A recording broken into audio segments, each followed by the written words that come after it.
नमस्कार, मैं वर्तिका आप सभी का अमर उजाला.com में स्वागत करती हूँ। आज के बुलेटिन में हम आपको मनोरंजन जगत की कुछ ताज़ा खबरों से रूबरू कराने जा रहे हैं। तो चलिए सबसे पहले बात करते हैं अल्लू अर्जुन की। साउथ सुपरस्टार अल्लू अर्जुन इन दिनों अपनी upcoming film Pushpa the rule को लेकर चर्चा में बने हुए हैं। अब खबर आ रही है कि पुष्पा द राइज से दुनिया भर में पॉपुलर हुए अल्लू अर्जुन अब एक लीगल ट्रबल में पड़ गए हैं।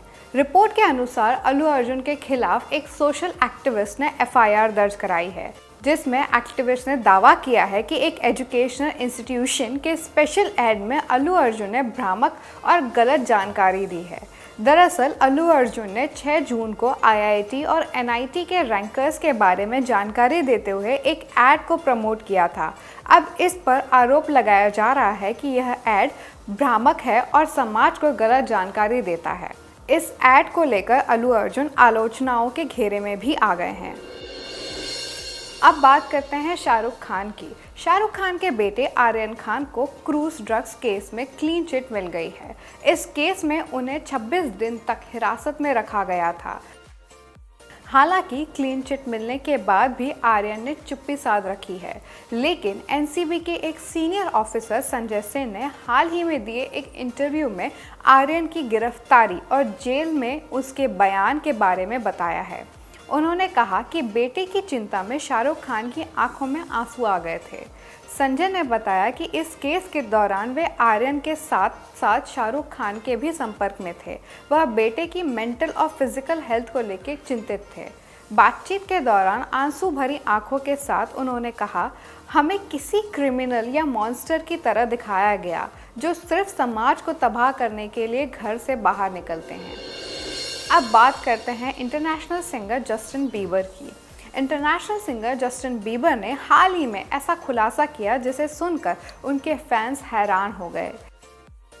जस्टिन बीबर ने वीडियो शेयर कर बताया कि वह अपने टूर को कैंसिल कर रहे हैं क्योंकि एक बीमारी की वजह से उनके चेहरे का आधा हिस्सा लकवाग्रस्त यानी पैरालाइज हो गया है। वीडियो में आपको ये साफ दिखेगा।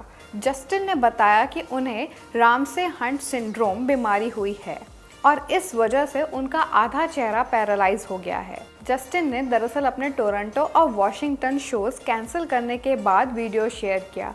वह यह भी कहते हैं कि अपना आधा चेहरा मूव करने में उन्हें बेहद दिक्कत हो रही है।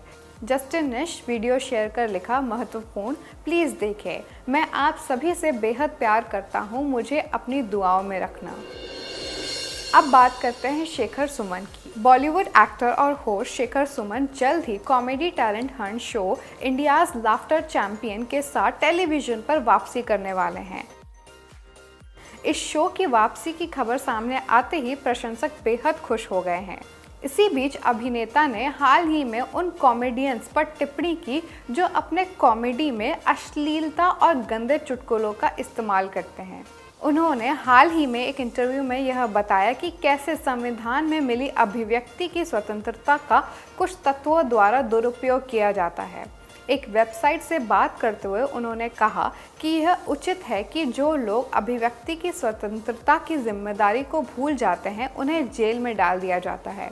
उन्होंने आगाह किया कि देवताओं का मजाक नहीं बनाना चाहिए और जो उनके बारे में मजाक उड़ाते हैं उन्हें आसानी से छूटने नहीं देना चाहिए। उन्होंने आगे कहा कि अगर वे अश्लील कॉमेडियन एक नए और मूल विचार के साथ आते हैं तो उनकी जीभ इतनी आसानी से नहीं चलेगी। अब बात करते हैं जॉनी डेप की। Hollywood film Pirates of the Caribbean fame Johnny Depp पिछले काफ़ी समय से अपनी पर्सनल लाइफ में चल रहे तनाव के कारण सुर्खियों में हैं। 6 हफ्तों तक चले इस लंबे केस के बाद कोर्ट ने जॉनी के पक्ष में फैसला सुनाने के साथ साथ एम्बर हर्ड को करीब $10 मिलियन मुआवजा के तौर पर चुकाने का आदेश दिया था। लेकिन अब जॉनी की तरफ से एक ऐसा बयान सामने आया है जिसे सुनकर एम्बर हैरान रह गई हैं। दरअसल बात यह है कि जॉनी के वकील बेंजामिन द्वारा मुआवजे में राहत को लेकर हाल ही में दिए एक बयान में बड़ा हिंट दिया है। उन्होंने कहा, यह मानहानि मुकदमा कभी भी पैसों के लिए नहीं था। यह केस हमेशा से ही जॉनी की खोई हुई साख वापस लाने के लिए था।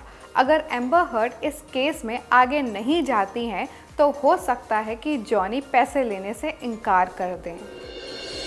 तो यहीं समाप्त होती हैं हमारी मनोरंजन जगत की खबरें। कल आपसे फिर मुलाकात होगी, तब तक के लिए नमस्कार।